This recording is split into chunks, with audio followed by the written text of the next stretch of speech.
हाँ तो दोस्तों, अगर आप ग्रीन पार्क मेट्रो स्टेशन के गेट नंबर 3 से निकल कर थोड़ा सा आगे जाएं तो आपको दिखेंगे ये प्यारे प्यारे पेड़।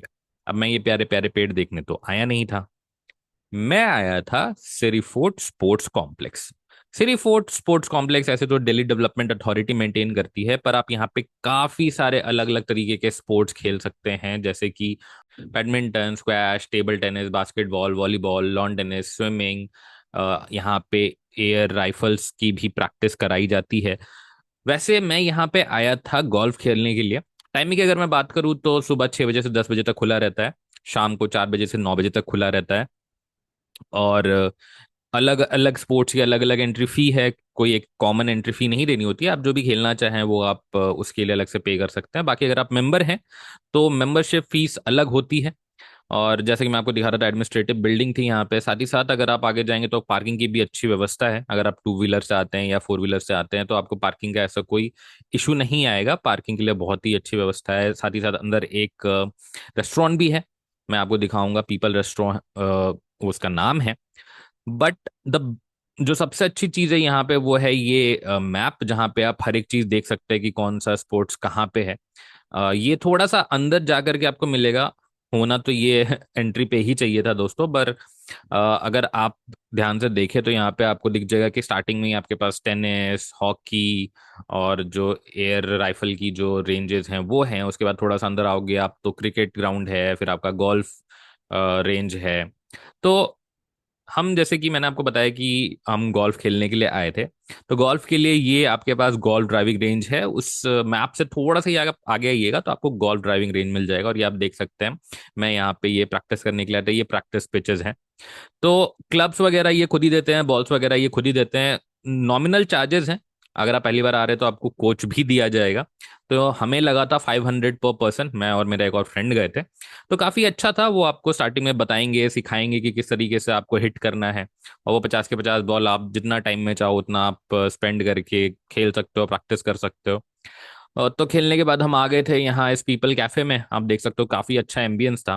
पर अगर मैं प्राइस की बात करूँ तो ऑब्वियसली प्राइस थोड़ा सा ज्यादा था। मैं अभी आपको दिखाऊंगा इसका जो मेन्यू है। वैसे खाने के लिए चीजें काफी सारी थी यहाँ पर। प्राइस थोड़ा सा ऑन द हाइयर साइड था। ऑब्वियसली बात है कि काफी बड़े बड़े लोग आते हैं, काफी फेमस स्पोर्ट्स कॉम्प्लेक्स है, तो प्राइस भी उसी रेंज में रखी गई थी। उसके अलावा आपको अलग अलग अलग तरीके के स्पोर्ट्स और देखने को मिलते हैं। यहाँ पे मैं अंदर गया था तो यहाँ पे मुझे ये बैडमिंटन कोर्ट दिखा था। बाकी जैसे मैं आपको बता रहा था कि यहाँ पे मेंबर्स भी आते हैं, तो मेंबरशिप फी अगर आपने दे रखी है तो आपको अलग से कुछ पे करने की जरूरत नहीं पड़ती है। इवन जो किड्स हैं, किड्स भी आ सकते हैं यहाँ पे खेलने के लिए। बहुत सारे पेरेंट्स जो यहाँ पे अपने बच्चों को कोचिंग भी दिलवाने आते हैं।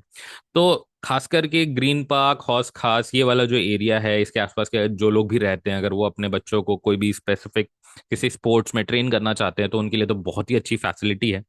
ये मैं आपको दिखाता हूँ, ये स्विमिंग पूल था। इसके चार्जेस आपको दिखाऊंगा। बाकी स्विमिंग पूल काफी अच्छा था इनका। पर ऑब्वियसली वहां पे फोटोग्राफी और वीडियोग्राफी अलाउड नहीं थी तो मैं अंदर नहीं दिखा पाऊंगा। पर ये काफी अच्छा, काफी मेंटेन्ड पूल है। और इसके अपने सीजनल चार्जेस होते हैं, डेली चार्जेस होते हैं। ये आप देख सकते हैं स्विमिंग पूल के जो भी चार्जेस हैं बहुत ही नॉमिनल है। अगर मैं बात करूँ एक कॉमन पर्सन के लिए तो आप डेली का भी अपना टिकट बना करके जा सकते हैं। कोई जरूरी नहीं है कि आप पूरे साल भर का पास ले या सारे साल भर की मेंबरशिप ले। काफी अच्छी तरीके से मेंटेन्ड है तो आप इसका फायदा उठा सकते हैं, अलग अलग स्पोर्ट्स खेल सकते हैं। और स्विमिंग पूल के पास ही पार्किंग है। मैं आपको दिखा दूं तो पार्किंग की काफी अच्छी व्यवस्था थी। गाड़ियां अच्छे तरीके से पार्क की हुई थी। कोई ऐसा मिसमैनेजमेंट नहीं दिखा मुझे। तो आप अपनी गाड़ी से भी आ सकते हैं, पैदल भी आ सकते हैं। जैसा मैं आपको बता रहा था पहले ही कि आप मेट्रो स्टेशन से पैदल पैदल आ सकते हैं। थोड़ा सा दूर पड़ता है, 1 किलोमीटर के आसपास। बट इतना इशू नहीं है। आप ऑटो लेकर के आ सकते हैं। बाकी जैसा मैं आपको दिखा रहा हूँ यहाँ पे, तो ये टेनिस का कोर्ट था। और यहाँ पे ये हॉकी खेली जाती है। उसी के सामने आपका जो air rifle 10 metre rifle ranges हैं, वहाँ पे आप जाकर के प्रैक्टिस कर सकते हैं। अगर किसी को ट्रेनिंग लेनी है तो वो वहाँ पे जाकर के ट्रेन कर सकते हैं। कोचेज अवेलेबल होते हैं, आप उनके साथ प्रैक्टिस कर सकते हैं। तो ऑल एंड ऑल काफ़ी अच्छा माहौल है। और चूंकि काफ़ी ग्रीनरी थी तो हमें और भी अच्छा लग रहा था। अगर आप इसके आसपास रहे तो डेफिनेटली यहाँ पे आइए, इन खेलों का लुत्फ उठाइए। Thank you so much.